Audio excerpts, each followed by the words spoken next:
Hello and welcome back to the Drive to Thrive show, the show all about being yourself, being your best, and truly thriving in life, whatever that means to you.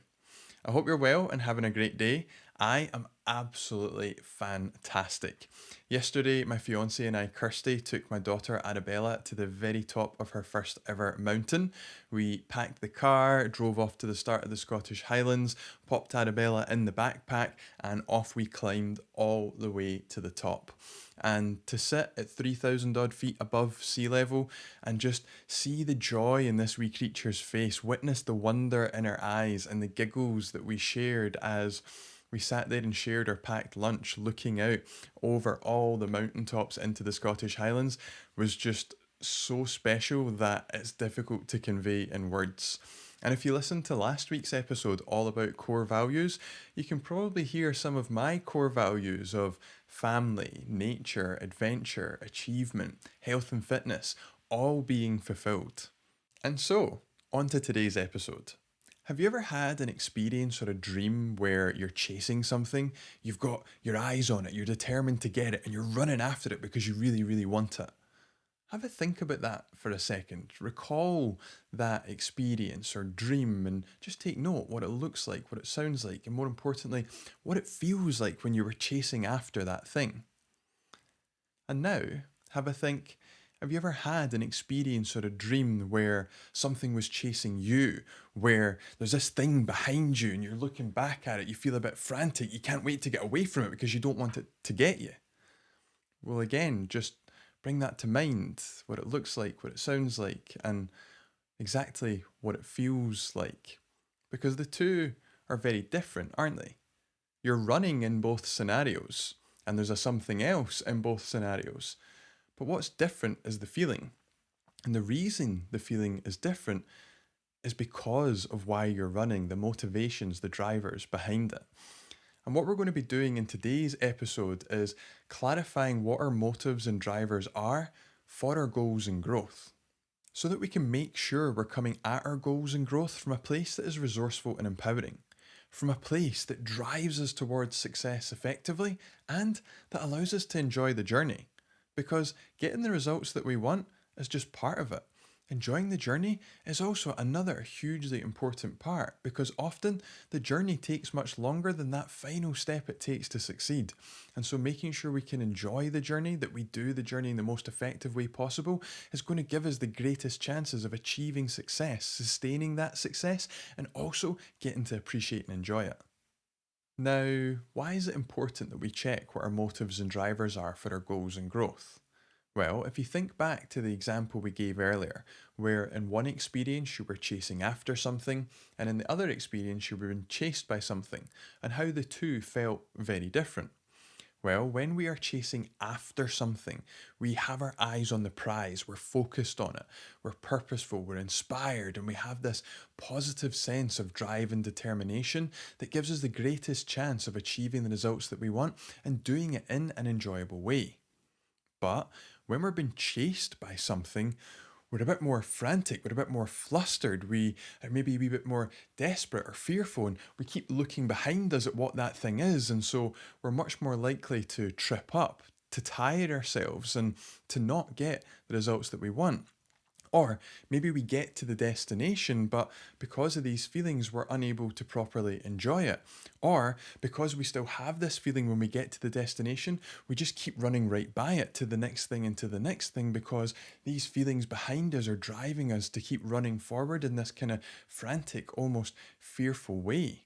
And that's why, with anything in life, especially our personal growth and goals, our motivations and drivers are so important because the motivations behind why we want the things we want, behind why we're taking action, determine the energy we take action from.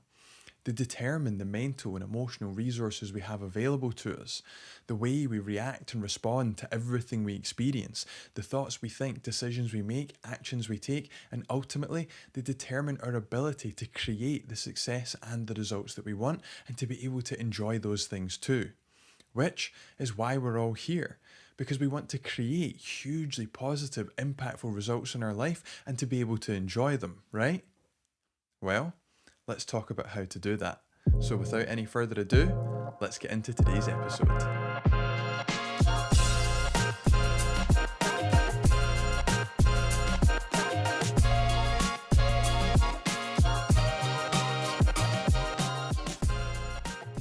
Before you keep going, let's check where you're coming from. I want to share a concept with you, something that I like to share with my clients at workshops, webinars, speaking events, something that when I share it, people can be a wee bit mind blown by it, sometimes a wee bit taken aback by it because it's something that they've never thought about before. And when they do, they realize how something so simple can be so profound. And when I share it with people, I like to position it as, are you coming from a place of love or are you coming from a place of lack? And when it comes to our personal growth and goals, coming from a place of love is to come from this secure place of desire where we want better for ourselves. Whereas when we come from a place of lack, it's coming from this almost insecure place of need, where instead of wanting better for ourselves, we feel that we require better of ourselves. Where love is this anabolic, empowering energy about growing, evolving, and leveling up, associated with curiosity, security, creativity, compassion, being inspired, and having abundance.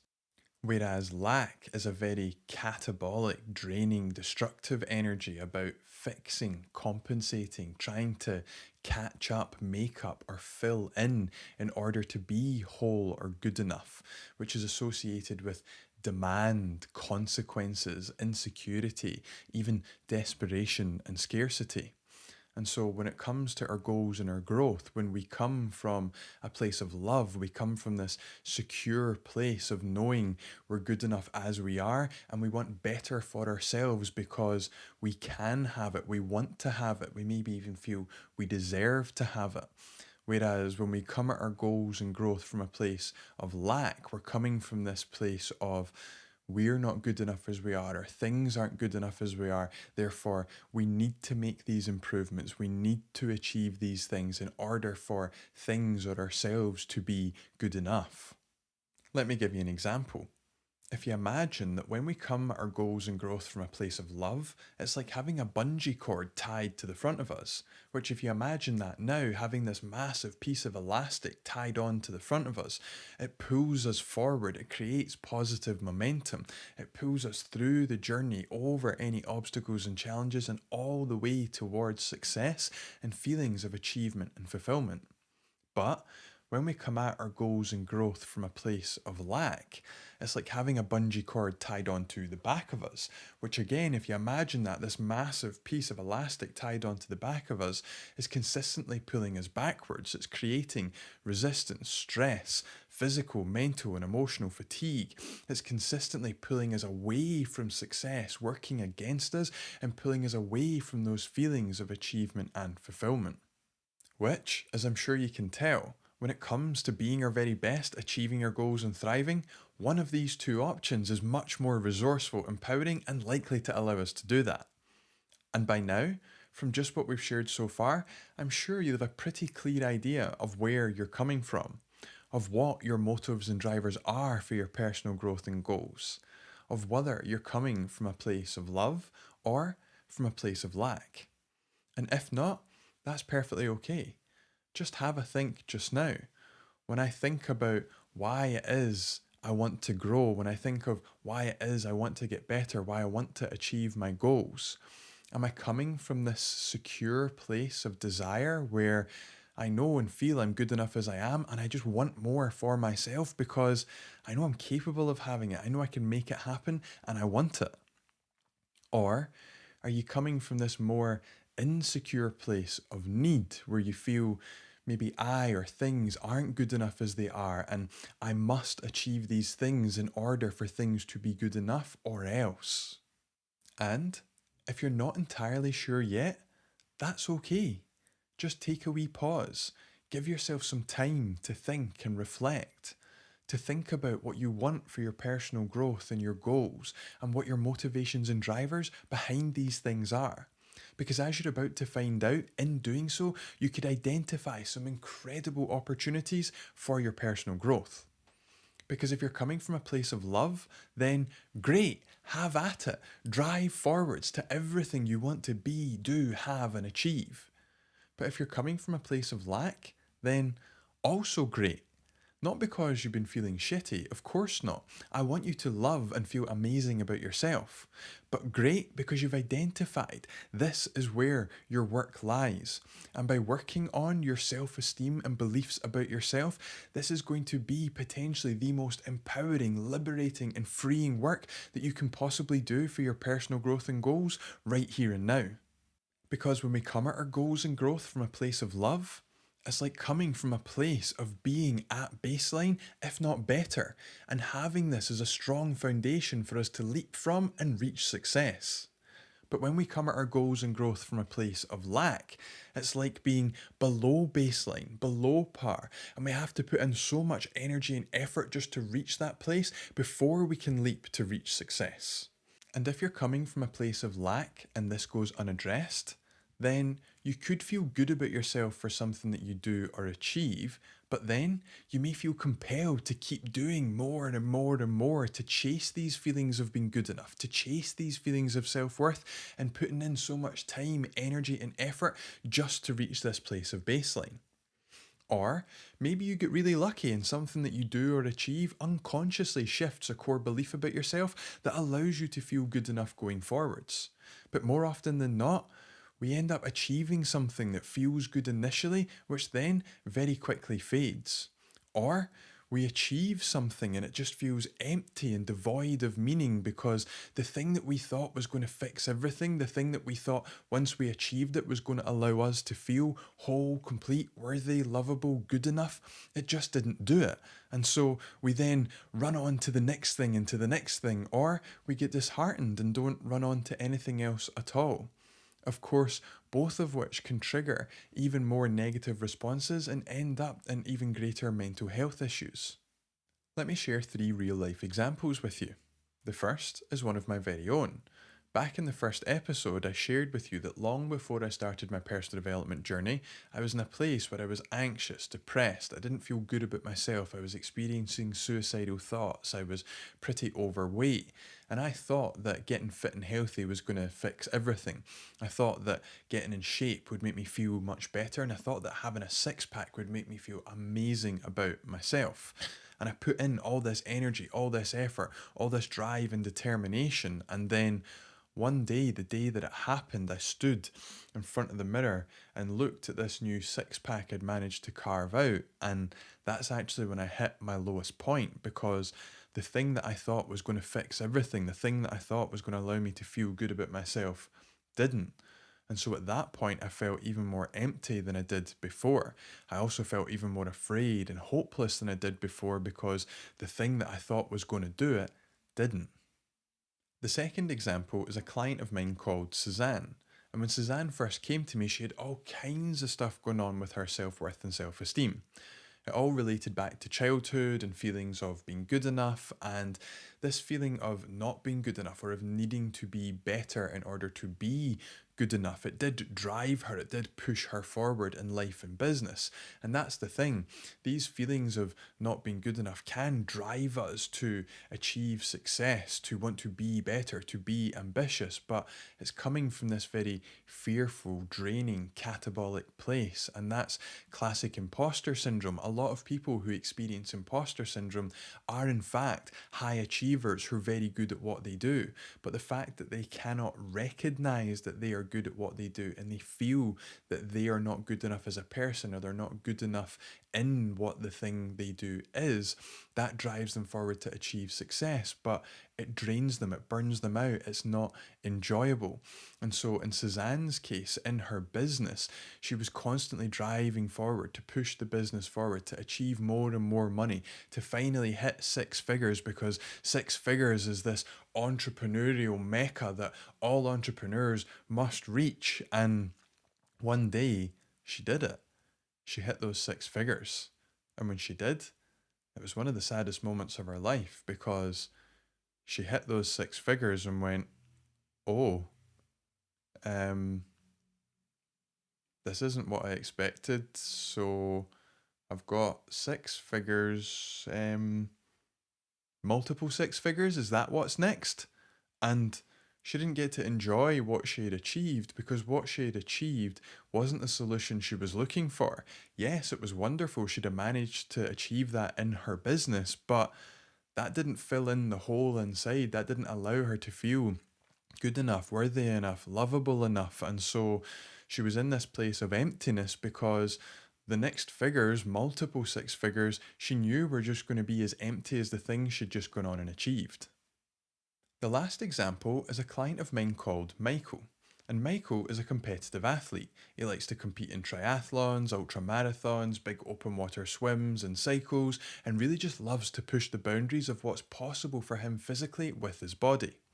And when Michael came to me, he was in a place where he was looking for more, but he just wasn't quite sure what that was because the medals on his wall just weren't doing it for him. They didn't give him what it was he was looking for. And very quickly, I was able to work out why. And again, it went back to his childhood because when he was younger and he would speak up, he would be told to be quiet, to shut up, that what he had to say wasn't important or didn't matter. And so, as a young child, what he learned was that he wasn't important.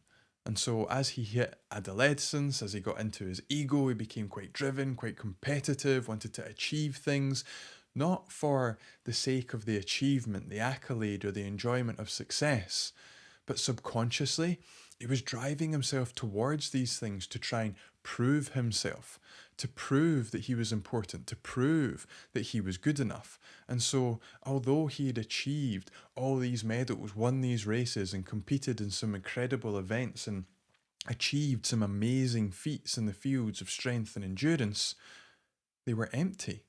They might have tickled his ego, they might have allowed him to feel powerful for all of a few minutes or a few days, but they didn't allow him to prove that he was important. They didn't allow him to prove to himself that he was good enough. And so he was in this place of not knowing where to go or what to do next because every time he got one of these medals, it might have sat on the outside of his chest, but it didn't fill in that hole that was on the inside.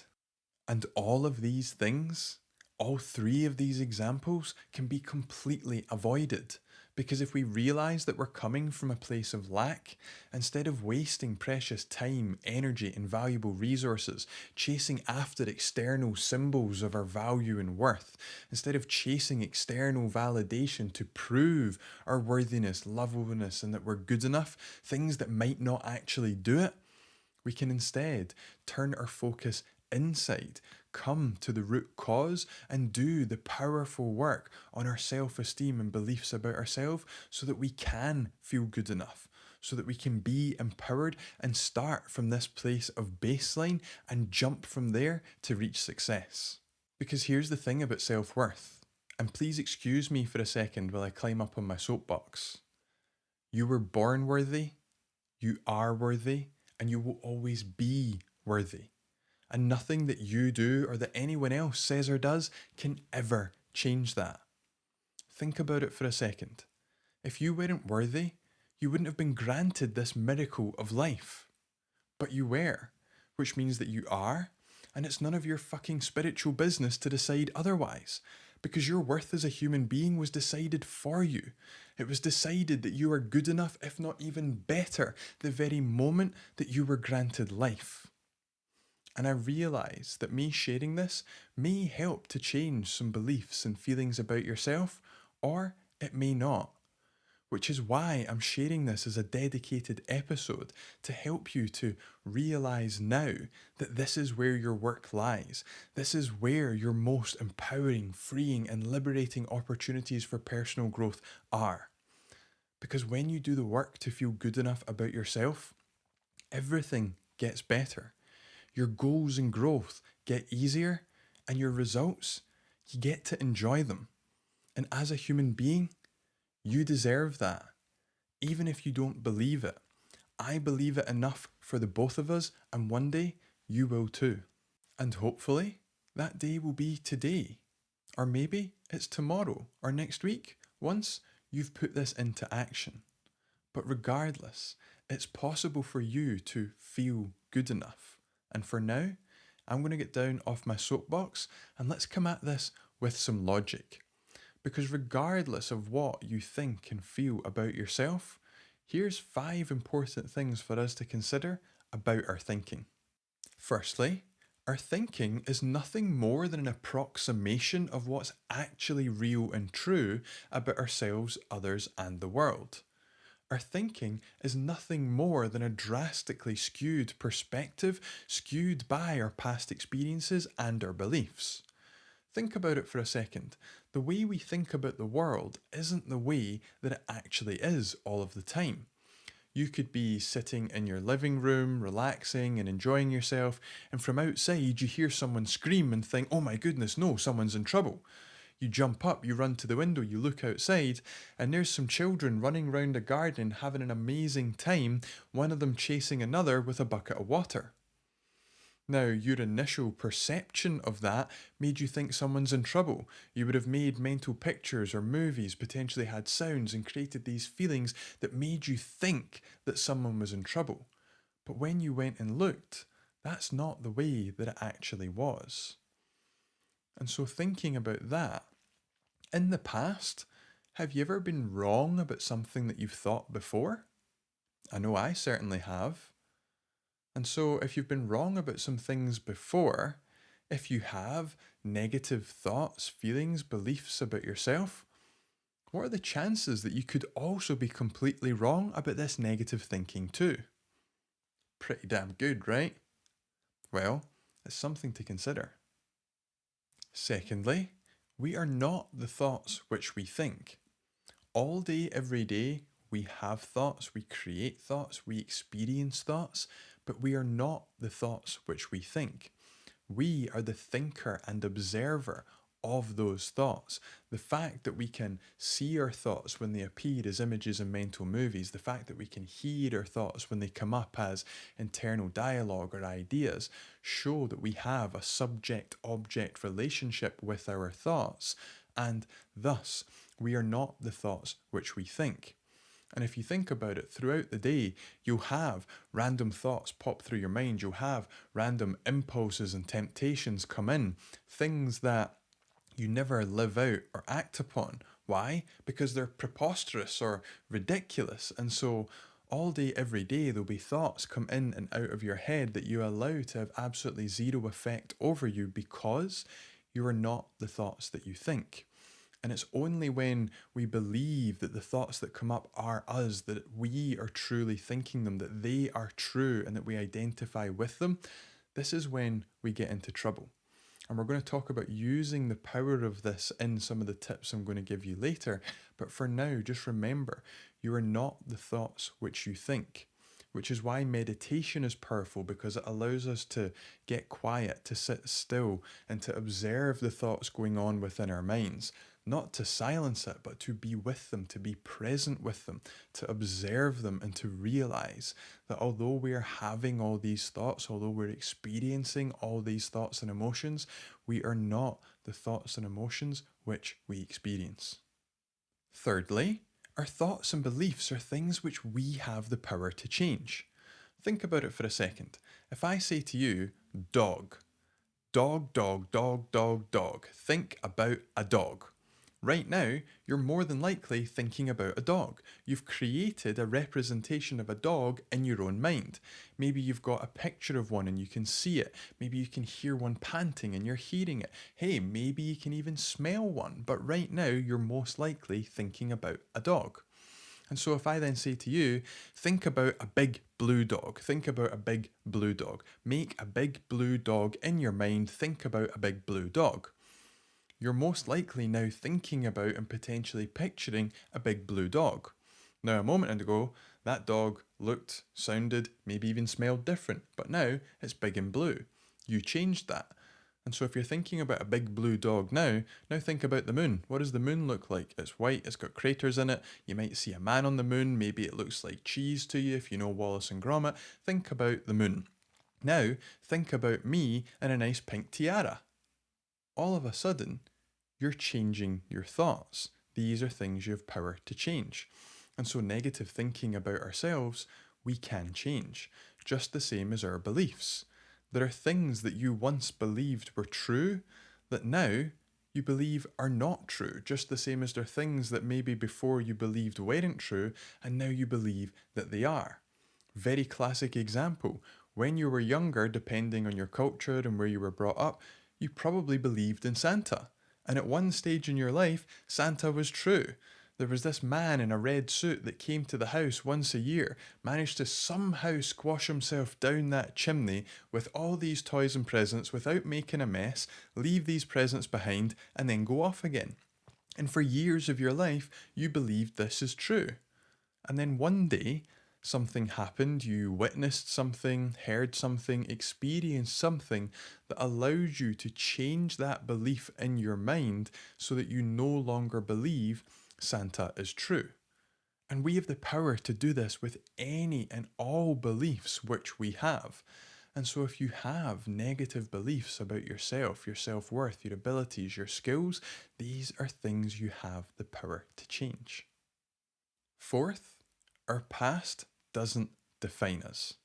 That's right, our past doesn't define us. We said earlier that our current thinking and our current beliefs create perspectives drastically skewed by our past experiences. But your past experiences don't shape who you are. You shape who you are based upon what you choose to think and believe about your past experiences. Again, think about this with me for a second. Something that happened in your past, we can't jump in a time machine and go back and change it. But what we can do is go back in time in our minds and change the way in which we remember it. Because our memories aren't exactly the way they were when we experienced that thing. Our memories can change and evolve over time, and we tend to remember things the way that we last remembered them. And this, again, just like we can change our thinking, just like we can change our beliefs, we can change the way in which we remember events.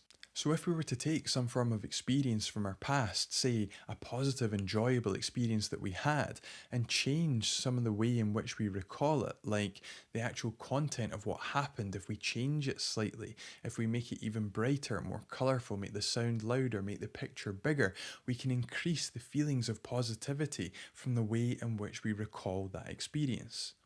And just by the same token, we can take negative past experiences and we can change the way in which we remember them by again altering what we remember actually happened, changing the colour, brightness, size, shape of the images which we see. And again, this is going to drastically change the way in which we remember this memory.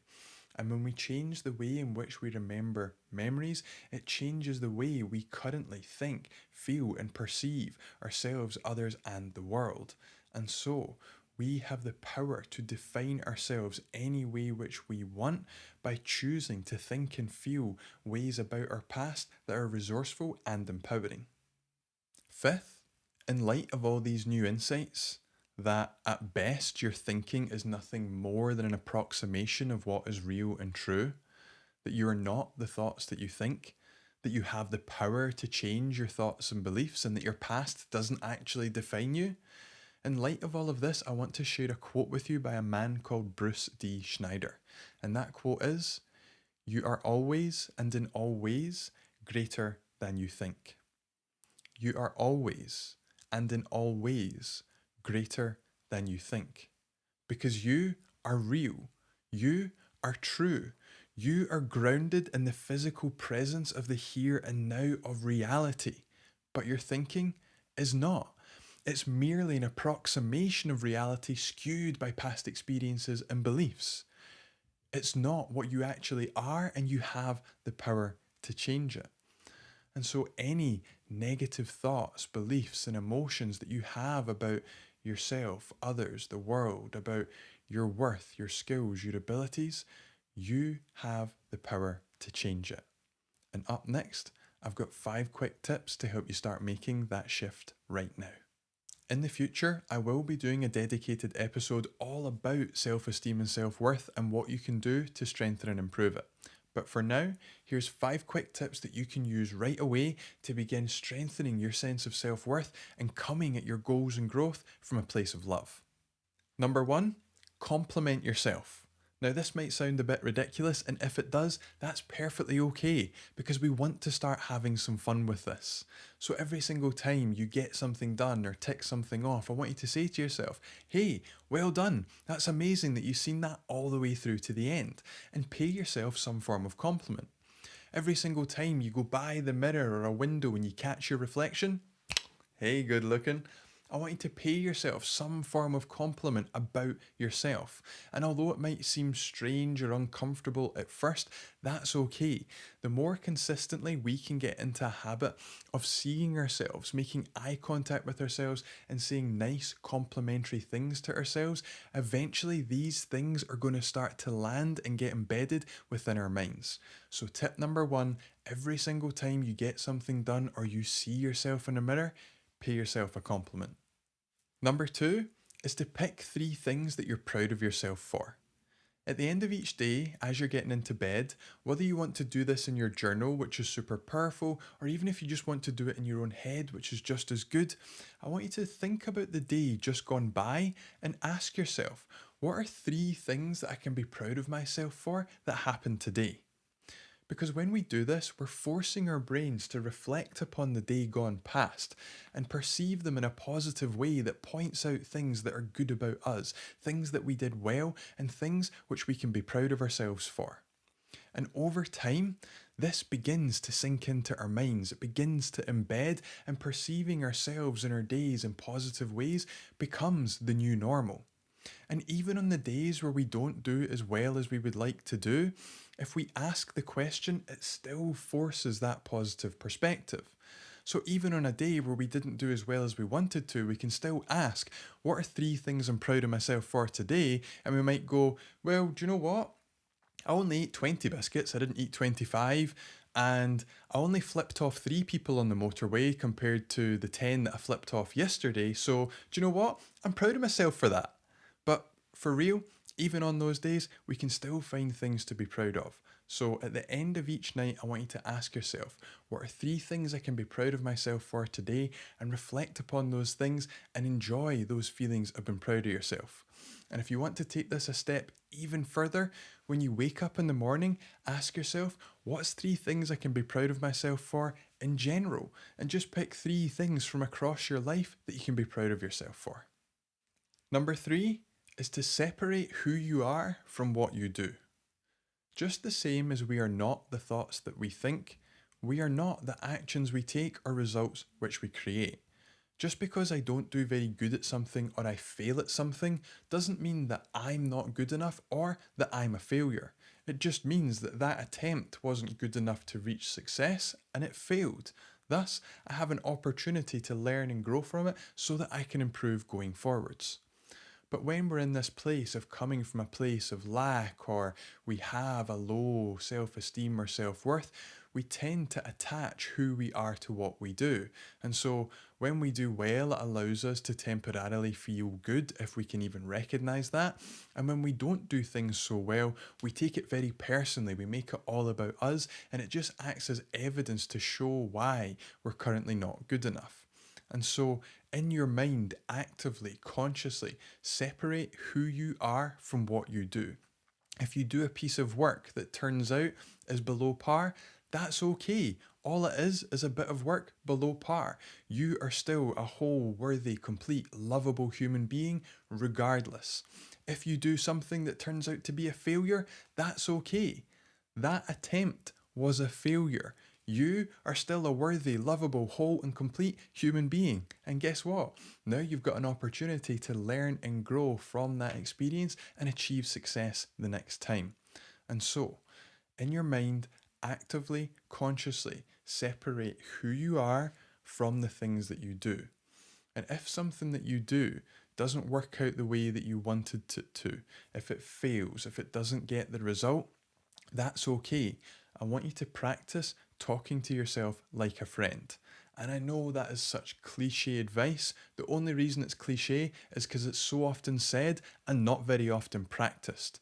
But if you were to fail at something and you say to yourself, oh, God damn it, you're such an idiot, look what you've done.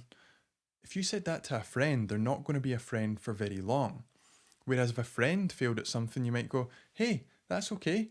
That attempt didn't work, all we need to do is take a step back, regroup, think about what we can change going forward, and you'll get there eventually. I'm here to help you, I'm here to support you. I love you. How's that person going to feel? They're going to feel amazing. They're going to feel seen, heard, supported, loved, and that's going to give them even greater chances of success. And so, if something doesn't go the way that you want it to, practice speaking to yourself like a friend in your own head. Number 4, practice being present. If you remember back to earlier when I was talking about how we are not the thoughts which we think, and I said that this concept can actually be used as a powerful tool to help us with our personal growth. Well, this is exactly it. By practicing being present in the moment, we can much more easily witness and observe our thoughts as something separate from ourselves, and thus they have much less power over us.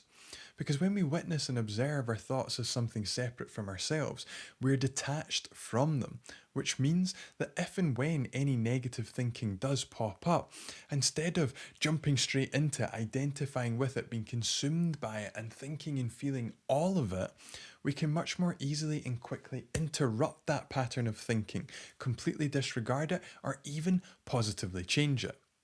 And how can we practice being present?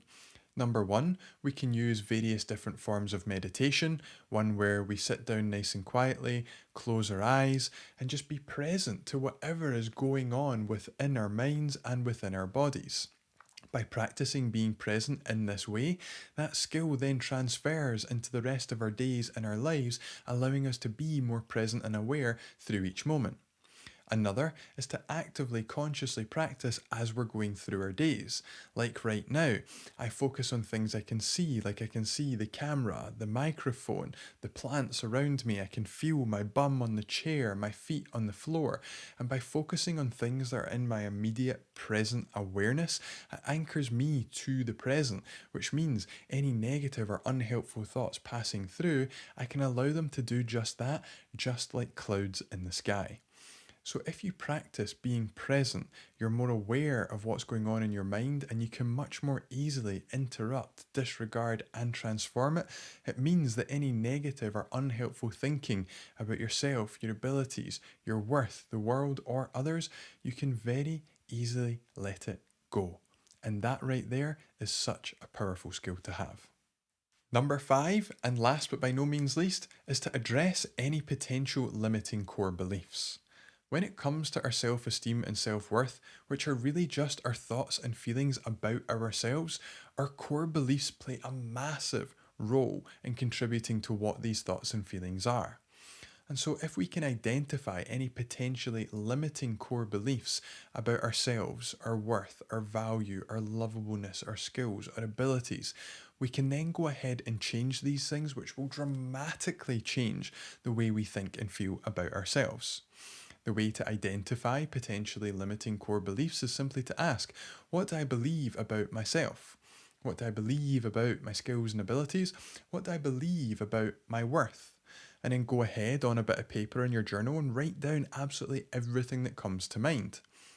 And any statement, belief, or saying, opinion of yourself that causes you to think or feel negatively, that could be unresourceful in you feeling your best and getting the results that you want, that's a potential limiting core belief.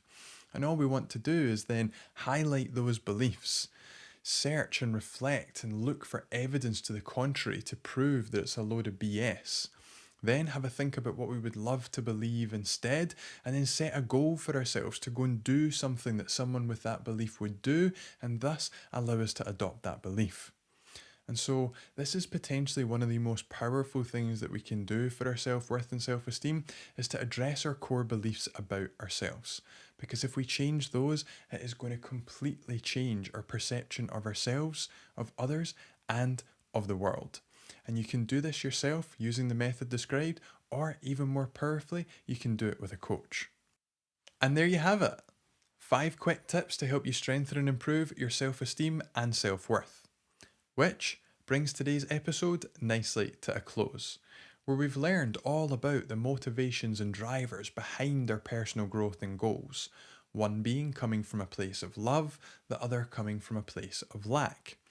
We learned about the importance of these motivations because the drivers behind why we want the things that we want will determine the energy we take action from, the mental and emotional resources we have available to us, the thoughts we think, decisions we make, actions we take, how we react and respond to everything we experience, and of course, to our ability to create the results and success we want and to be able to enjoy these things too.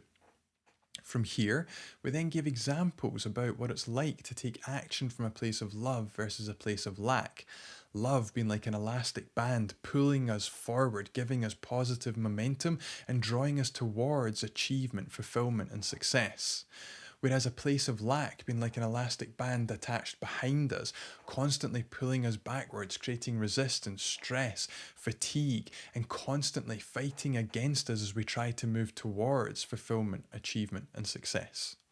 From here, we then gave some real life examples of my own experiences and my clients and what it's like to come from a place of lack and how it holds us back. We then took any negative thinking about ourselves and attacked it with logic and made it look completely ridiculous because we're not the thoughts that we think, and you are always and in all ways greater than you think. And last but by no means least, we then shared 5 top tips that you can use to strengthen and improve your self-esteem and self-worth. And so, all that's left to say is, if you're currently coming from a place of lack, that is perfectly natural and perfectly okay. And even more importantly, things can be different and you have the power to make them so. So please put this into action. Do this freeing, empowering, and liberating work. And from here on out, let's come at our goals and growth from a place of love. Please make sure to hit that like and subscribe button on YouTube, and please leave a 5-star review with your podcast host. If you have any questions, anything you would like to share or get help with anything related from today's episode, then please reach out to me anytime. I'll be more than happy to help. Until next time, take care, please be kind to others, and I'll catch you real soon. Peace.